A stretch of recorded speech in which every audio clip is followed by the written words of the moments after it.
نحمده ونصلي على رسوله الكريم اما بعد فاعوذ باللہ من الشیطان الرجیم بسم اللہ الرحمن الرحیم وقال اللہ تبارک و تعالی وقولوا للناس حسنا صدق اللہ العظیم۔ زبان کا استعمال اس کا معاشرے کے اندر بہت ہی اہم کردار ہے کہ جس زبان کی استعمال کی وجہ سے معاشرہ بگڑ بھی سکتا ہے اور معاشرہ سنور بھی سکتا ہے۔ تو اس حوالے سے قرآن پاک کی آیت مبارکہ جو میں نے تلاوت کی،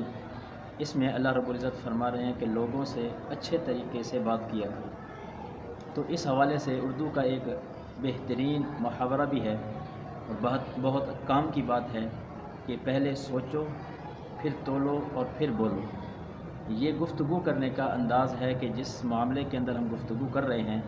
سامنے والا ہماری گفتگو چاہے وہ عالم بات کر رہا ہے یا غیر عالم بات کر رہا ہے، خاندان میں بات کر رہے ہیں، محلے میں بات کر رہے ہیں، معاشرے میں بات کر رہے ہیں، کسی بھی مقام پر بندہ اگر چاہتا ہے کہ میری گفتگو سنی جائے اور مؤثر انداز کے اندر میری گفتگو دوسروں تک پہنچے اور وہ میری بات کو قبول کریں، تو پھر قرآن پاک کی اس آیت کے تحت اس محاورے کو بھی ہمیں سوچنا ہوگا۔ پھر انشاءاللہ معاشرہ خراب نہیں ہوگا اور ہمیشہ اللہ رب العزت معاشرے کو سنوار دیں گے اور بگڑنے سے معاشرہ محفوظ ہو جائے گا۔ تو پہلی بات کہ پہلے سوچو۔ سوچنے سے کیا مطلب ہے کہ جب گفتگو کرنی ہے تو پہلے سوچو کہ گفتگو کرنی بھی ہے یا نہیں۔ مثلا معاشرے میں کچھ چند افراد بیٹھے ہیں، محلے والے بیٹھے ہیں یا اسی طرح رشتہ دار خاندان کے احباب بیٹھے ہیں، تو وہاں بولنے سے پہلے یہ سوچے کہ مجھے بولنا چاہیے یا نہیں۔ بسا اوقات یہ ہوتا ہے کہ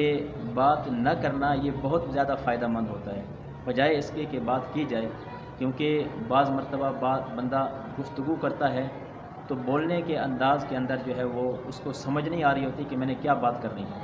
تو اس لیے بسا اوقات سوچنے سے یہ فائدہ ہوتا ہے کہ بندہ دیکھ لیتا ہے کہ میری گفتگو یہ مؤثر ثابت ہوگی یا نہیں،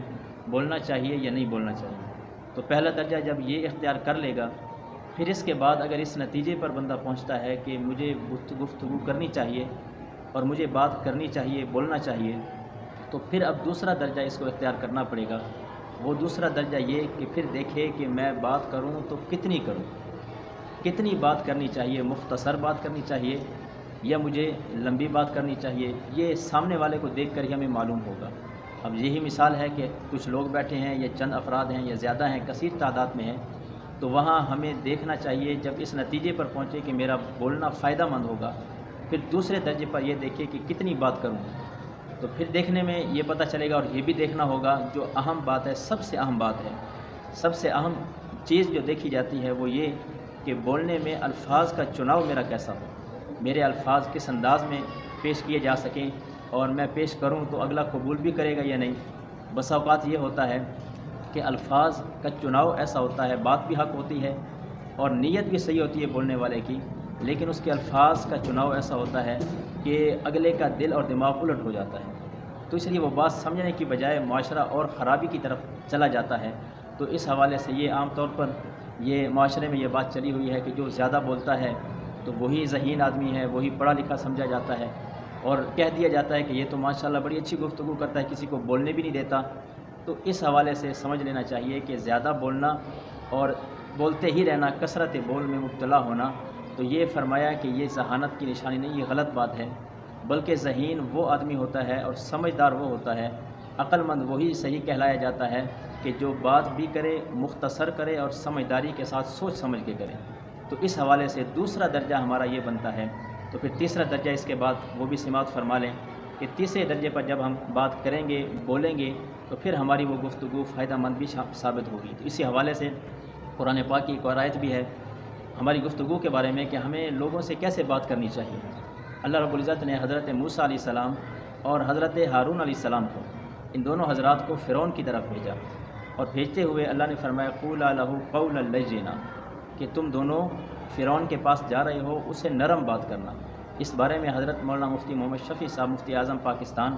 رحمہ اللہ فرماتے ہیں کہ اب اس دور کے اندر جو ہے حضرت موسیٰ علیہ السلام اور حضرت ہارون علیہ السلام سے بڑھ کے کوئی دعوت دینے والا، کوئی مبلغ، کوئی مصلح نہیں ہو سکتا۔